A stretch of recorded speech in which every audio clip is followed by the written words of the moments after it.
Hello, listeners. This is just a quick clarification. During this episode, I refer you back to episode 54 on meeting follow-ups that get a response. It's actually episode 49. So I made a mistake and just wanted to clarify that so you can save some time when going back and finding it. Enjoy the show.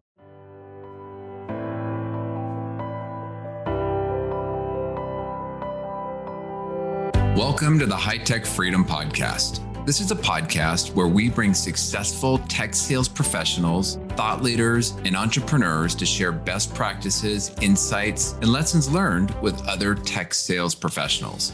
As a sales professional, the more we learn, the more we earn. Once we earn it, how can we put those hard-earned commission dollars back to work to build additional income streams that will create the freedom we are all working to achieve? I'm your host, Chris Freeman. I'm a high-tech sales leader, real estate investor, and lifetime learner.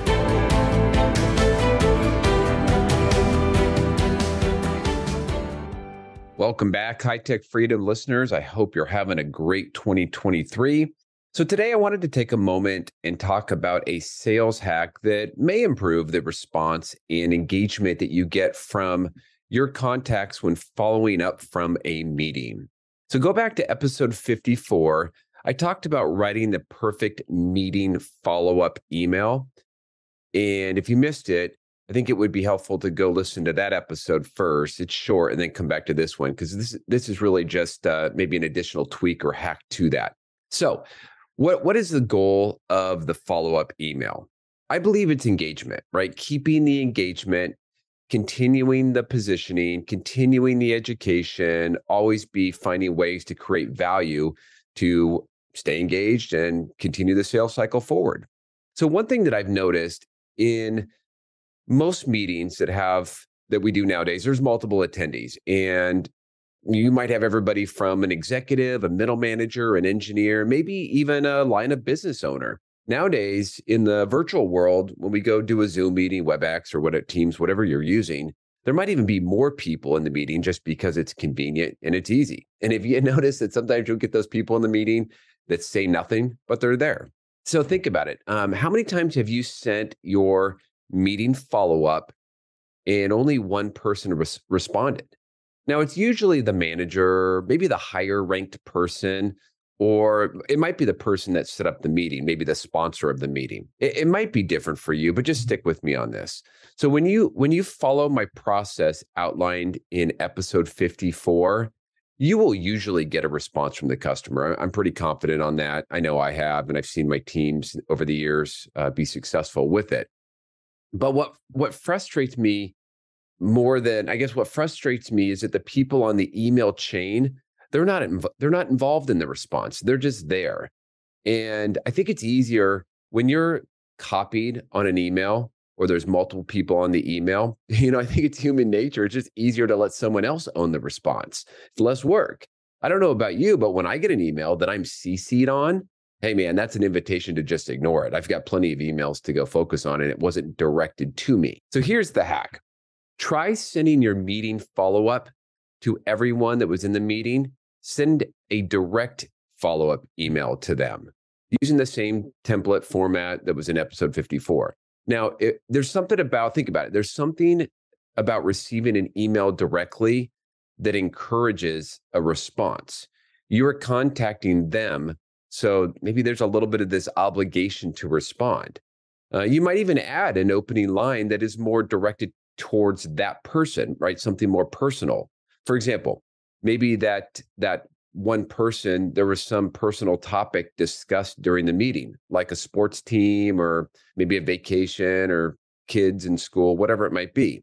If you use that in your opening line, there's a higher probability that you'll just pull them into wanting to respond. Now, not doing the group response may be uncomfortable for some of you. And I just would say, get over it. Our job is to be uncomfortable, to innovate, and to always improve our craft. If you are hesitant, one way you can maybe get around this is just add a final PS note, something like, hey, in an effort to not clog everyone's inbox with the back and forth responses, I have individually followed up with each team member directly. Another twist that you might try is to do your follow-up with the main person, maybe the meeting sponsor, and then you can take that email and forward that to each person with a personal note. So another kind of slight twist to that is if you have a champion or a supporter, you could even then take that follow-up email, forward it to them, and ask them, hey, how did the meeting go? What do you think? So remember, there are many more people influencing your deal than ever before. And I just really believe that improving some direct communication and engagement will only help you build better individual relationships at all levels. I mean, that's what this game is all about. It's relationships with the people. And the more you have, the better off you'll be. So give it a try. Check out what kind of response rate you get. See if it goes up. You might want to go back and look at some of your past meeting follow-ups just to see what your typical response rate has been. And then compare that to doing it different, maybe doing it to the individuals and see if you get a better response.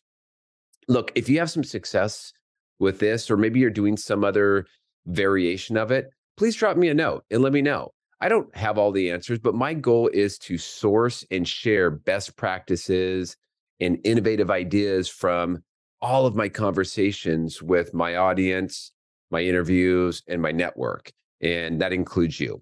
So that's it for today. Until next week, make this your best week ever. I hope you are enjoying this episode. I wanted to break in with a quick commercial. During the podcast, we sometimes talk about how to invest those hard-earned commission dollars so that you can build that freedom we are all working towards achieving. Now, I built that through 20 years of real estate investing. Now, recently, my team helped me put together a webinar on how top sales pros can create passive income and achieve financial freedom with hands-off real estate investing. Now, I'm still doing this. And as I continue to invest, I'm giving opportunity for others to learn and invest alongside of me. So if you want to learn more, go check out our webinar at hightechfreedom.com/webinar. That is hightechfreedom.com/webinar. We will also put the link in the show notes.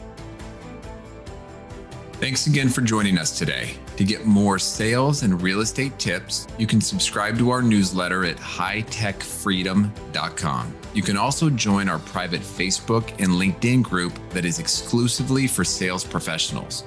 If you found a nugget of good information in the podcast, please subscribe, give us a positive rating, and write a review. If there is a topic that you would like us to cover in the future, please send us a note through our website at hightechfreedom.com. Until next week, make this your best week ever.